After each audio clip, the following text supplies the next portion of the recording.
Bonjour les amis, c'est Oli le Belge et Mathis qui m'accompagne aujourd'hui. Pourquoi? Parce que je me suis rendu compte qu'une moto et un grand adolescent comme ça, au niveau gonzesse, c'est top. Non, je déconne, je fais pas une vidéo sur comment draguer des gonzesses à la sortie des cours. On a fait plutôt une vidéo avec la XSR 900, la Sport Edition, et Mathis, parce qu'on a été se faire une bonne balade aujourd'hui. Alors normalement j'étais sur une route, il n'y avait pas une bagnole qui passait. Je pense qu'ils se sont dit, tiens, il va commencer à faire une vidéo, on va lui en mettre plein la vue. Donc, revenons-en à nos moutons, on en parle aujourd'hui.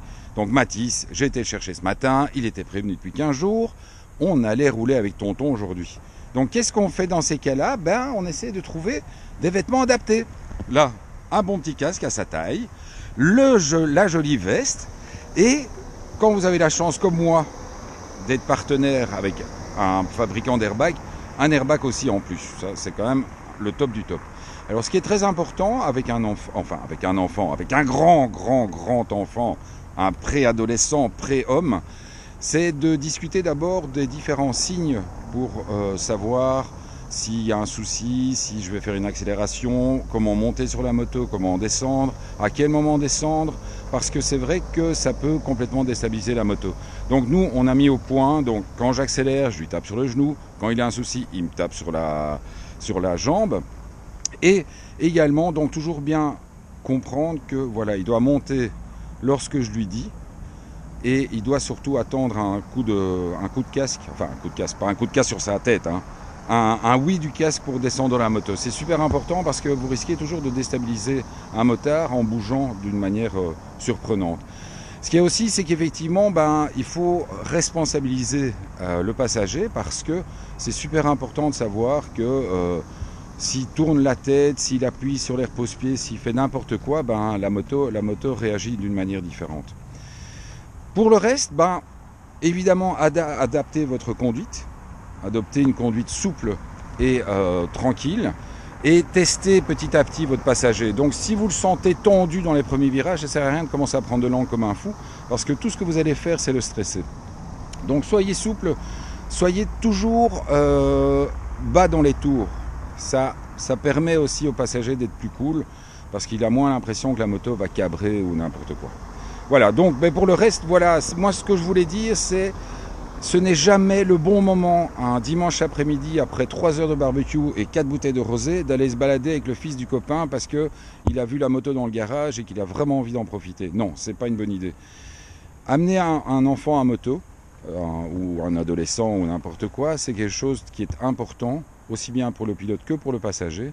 Et c'est aussi une manière de montrer et d'expliquer un petit peu la sécurité et l'insécurité en roulant en moto et de peut-être l'empêcher de partir avec un pote quand il a 16 ans et aller faire des balades en scooter sans permis et sans casque. Bon, pour en revenir à les XSR, elle était plutôt une bonne copine toute la journée.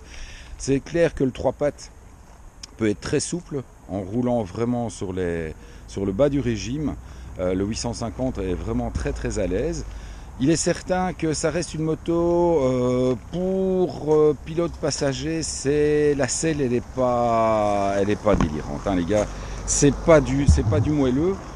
D'autant plus que devant, lorsqu'il y a un passager, on a tendance à devoir s'asseoir sur l'avant ici et ça casse un petit peu. Bon, après ça, elle est super belle, hein. Dans cette version-ci, avec les liserés rouges sur les jantes, le petit saut de vent XSR et surtout la double sortie Accra qui fait vraiment un beau bruit, je vais vous le montrer tout à l'heure. C'est très sympa. Bon, après il y a effectivement les clignots LED qui donnent très bien aussi, qui participent au look racé de la moto. Les leviers, les petits leviers en option qui sont vraiment très agréables à utiliser parce qu'on les a vraiment bien en main. Ah oui, et le fameux le dossier pour le passager. Non, je rigole, le petit phare arrière LED qui est très sympa aussi. Bon, allez, pour le plaisir, on va se faire, hop, voilà, il est bien, il est là, et